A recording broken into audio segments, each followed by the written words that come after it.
আসসালামু আলাইকুম। ইতিমধ্যে আপনারা কিছু ভিডিও দেখতে পাচ্ছেন, ছড়িয়ে পড়েছে অনলাইনে যে রিয়ামনি আর রিয়াজকে হচ্ছে কর দেওয়া হয়েছে। আসলে এই বিষয়টা হচ্ছে কি সম্পূর্ণই ভুল ধারণা, সম্পূর্ণই বিভ্রান্তকর ঘটনা ঘটছে আমাদের সাথে। বিগত দিনেও যা ঘটেছে, আমরা জাস্ট বাসায় ছিলাম আমাদের ফ্যামিলির সাথে এখানে। আচ্ছা, মানুষ মানুষের বাসায় যেতে পারে না? রিয়াজ কি আমার বাসায়? রিয়াজ তো এখনো আমার বাসায়, রিয়াজ তো এখন আমার বাসায়। এটা তো আমার ফ্যামিলি বাসা। এখানে আমার মা আছে, বাবা আছে, ছোট ভাই আছে, বড় ভাই আছে, ভাইয়ের বউ আছে, সবাই আমার ফ্যামিলির সবাই এখানে। মানুষ কি মানুষের বাসায় যেতে পারে না? আর বাসায় আসলে কি মানুষ মানুষের কর দিয়ে ফেলে? ও তো এখনো আমার বাসায়। আমি একটু শেষ করি। রিয়াজ আমার বাসায় এসেছে, আমরা একটা যে কোনো একটা কাজের বিষয়ে কথা বলছিলাম, আর হচ্ছে কি আমাদের উপরে অ্যাটাক করা হবে, অ্যাসিড নিক্ষেপ করা হবে, এরকম বিষয় নিয়ে আমরা থানায় যাবো রেডি হচ্ছিলাম। ইতিমধ্যেই হুট করে দেখলাম হিরো আলম আমার বাসায় চলে আসছে। তো হিরো আলম দেখলাম বাসায় চলে আসছে, এসেই ধুপধাপ করে হচ্ছে গিয়ে রিয়াজকে বললো তুই এখানে কেন, আমার বউর সাথে। আচ্ছা, আপনারা তো সবাই দেখেছেন যে সে কিভাবে তার বাবার কথা বলে আমাকে তালাক দিয়েছিল, কিন্তু ঘটনা কিন্তু সেটা ছিল না, ঘটনা ছিল উল্টাটা। সে কিন্তু পরকীয়া করেছে বিধায় আমার তার সাথে ঝামেলা।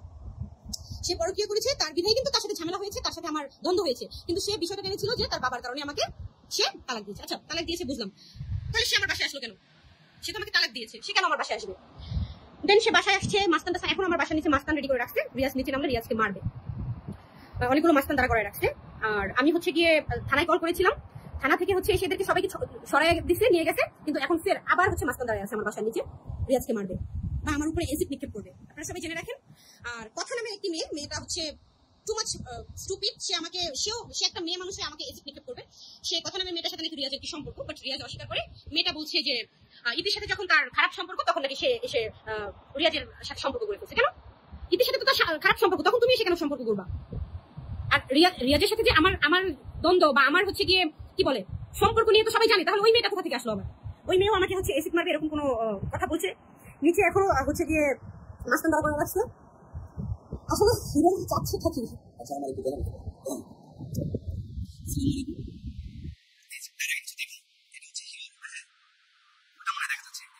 মানে এখানে হিরো আলম কালকে রাতে আমাকে মেসেজ দিয়ে বলতেছে যে সমস্যা কি, কোন জায়গায়, কেমনি কি। আমি বলতেছি বলেন কি প্রবলেম, আপনি মেসেজ দিচ্ছেন কেন? পরে আমাকে গালাগালি করে অনেক রকম ছেড় দেয়, যেটা আগে দিছে। আমি এক ছেড়ে তাকে হচ্ছে জিটিও করছি যেটা সেটা। তো আমাকে বলে আচ্ছা ঠিক আছে সমাধান করবো, আসো। আমি কই আপনি কে যে আপনার কাছে যাইতে হবে? পরে আমি কই তাহলে তুই আয়। মানে আমাকে বলছে যে আমি আসবো নাহলে উনি আসবে। পরে আমি ভাবলাম যে উনি যদি আমার এখানে আসে তাহলে নির্ঘাত বলবে যে আমি ভয় পাইছি। পরে আমি আচ্ছা ঠিক আছে ওকে, এর ভিতরে ফোনে কথা হয়েছে যে আমি আসবো। তো আমি এখানে আসছি, আসার পরে হিরো আলম আসছে, ওই যে ভিডিওতে তো সব দেখলেনি।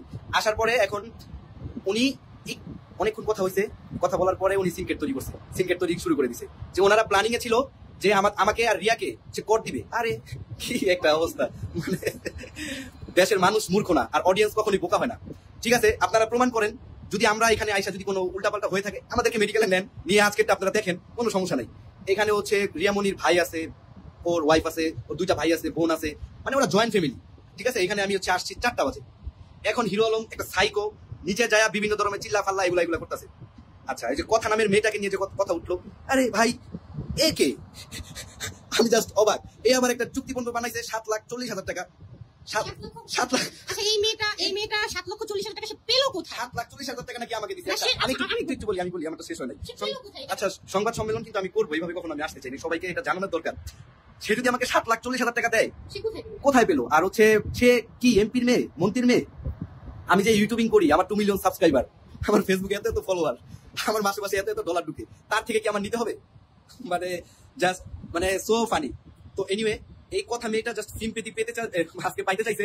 কালকে ওইখানে গেছে, হিরো আলম তাকে অনেক টাকা দিছে মনে হয়, হিরো আলম টাকা দিয়ে তারা ভাড়া করছে। সে বলে 7 লাখ টাকা আমার থেকে পায়। কালকে যে জিনিসগুলো পড়ছে, 600 টাকার একটা শাড়ি, আপনার 300 টাকার একটা চেন, ঠিক আছে, আর কানের দুলমুল মিলে 200 টাকা, টোটাল প্যাকেজ 1500 টাকা।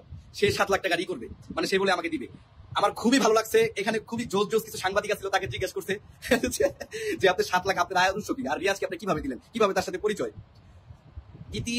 ইতি আমার ওয়াইফ, এক্স ওয়াইফ ছিল, এটা সবাই জানে, কে না জানে। ইতি করার পরে এই কথা নামের মেয়েটা আমাকে ফোন দিছে, মেসেজ করছে, প্রথমে মেসেজ করে বলছে ভাইয়া হিরো আলম, আমি তো একজন অ্যাডভোকেট, ল নিয়ে পড়তেছি, হিরো আলম সম্পর্কে আমি আপনাকে কিছু বলতে চাই, আমি আপনাকে হেল্প করতে পারবো। সাধারণত ভাবে আমার 1 মিলিয়নের পেজ আছে, তো এখানে আমি ইমপ্রেস যে আমার পেজটা একটা ফেক ভাবে করা হয়েছে, যেহেতু ওর নামে আমার একটা মামলা করতে হবে, জিটি করতে হবে। ওকে, তো ওই সময় আমাকে ফোন দিছে, এরকম একদিন দেখা করলো, কথা বললো, বলার পরে হচ্ছে একদিনই দেখা হয়েছে তার সাথে আমার। ঠিক আছে, সে 700 টাকাও আমার কিছু খরচ করে নাই, বরঞ্চ আমি আরো খরচ করছি। সে বলে 7 লাখ টাকা আমাকে দিছে। সব কথার এক কথা, এই যে রিয়ামনি আর রিয়াজকে কর দেওয়া হয়েছে, এটা একদম সম্পূর্ণ ভুল কথা। এই কথাটা একদমই টু মাচ ফানি কথা। ঠিক আছে? এটা কোনো কথা? আপনারা বলেন। এটা At least audience কখনো বোকা হয় না। এখানে একজন ভালো মেধাবী আছে, ন্যূনতম সব ধরনের ছেলে মেয়ে ভাই বোন আত্মীয় স্বজন সবাই আছে, ঠিক আছে? এক একজনের মানুষের ব্রেন এক এক রকম। সো আমরা অবুঝ হতে পারি, আপনারা অবুঝ না। একটু যাচাই করেন, দেখেন কে কাকে কি বলছে। যে হিরো আলম শুধু আজকে সিনকেট করছে, কালকে আমরা সংবাদ সম্মেলন করবো, এর জন্য আমরা যেন এটা না করতে পারি, আমাকে যেন জেলে দিতে পারে। হিরো আলম আসছে, নিজেই আমাকে মেসেজ করতে আসতে বলছে, ভিডিও কিন্তু করছি, ঠিক আছে? তারপরে এখন তো সে চেয়ে রেগে না না, এই যে কি পুজল হক লিখেছে রিয়া কেন পুলিশ কল করছে না। আমি অলরেডি পুলিশ কল করেছি, আমরা কল দিছি, পুলিশ আসছে, এসে হচ্ছে ওনাদেরকে নিয়ে গেছে। এখানে সিনক্রেট করতেছিল, ওনাদেরকে এসে নিয়ে গেছে। এখন নিয়ে যাওয়ার পর আবার হচ্ছে কিছু মাস্তান নিচে দাঁড়ায় আছে। তো সাংবাদিক ভাইদের উপরে আমার মানে কিছু কথা আছে যে ভাই আপনারা একটু দেখে শুনে বুঝে তারপর হচ্ছে হিরো আলমের কথা শুনেন, কোনো সমস্যা নেই। দিন শেষে আপনিও মানুষ, আমিও মানুষ। আজকে আমাকে হ্যারেস করতেছেন, কালকে আপনারও হতে পারে, ঠিক আছে? আর সম্পূর্ণ একটা ট্র্যাপে আমি আজকে পড়ে গেছি। হিরো আলম এটা নিজে করছে। ওই কথা নামের মেয়েটা যে কালকে বললো না, এগুলো নিয়ে আমরা ডিসকাস করবো, আলোচনা করবো। আমরা এখানে আসছি কথার নামে মামলা দিব। এর জন্য এখানে আসছি, আসার 10 মিনিট পরে আলম আসছে, আর আসার 10 মিনিট পরে আলম আসছে। আলমকে আমি বুঝাইছি ভাইয়া এই ব্যাপার আপনার মিলে যান, ঠিক আছে? সে সেটা না করে, ওরে বাবা তার কি ইগো, তার ইগো নিয়ে দুইয়া পানি খাক, এটা তার ব্যক্তিগত ব্যাপার। সে মানে নাই, বাসায় নিচে গিয়ে হই হুল্লোড় করছে, এখন সিনকেট করতেছে। আমি আচ্ছা যাই হোক, নাকি তার গায়ে হাত তুলছি। আমার কথা হচ্ছে যে এই কট বিষয়টা এটা কোনো একদমই ভুল মিথ্যা কথা। আমার ফ্যামিলি বাসা, এখানে কোনো কটের কিছু নেই, ঠিক আছে? ডান। যদি এরকম হয় চলেন মেডিকেলে যাই, আজকে যাই, গিয়ে আজকে রিপোর্ট আপনারা নেন, কোনো সমস্যা নেই। না, সেটা তার জন্য তো আইন আছে, তাই না?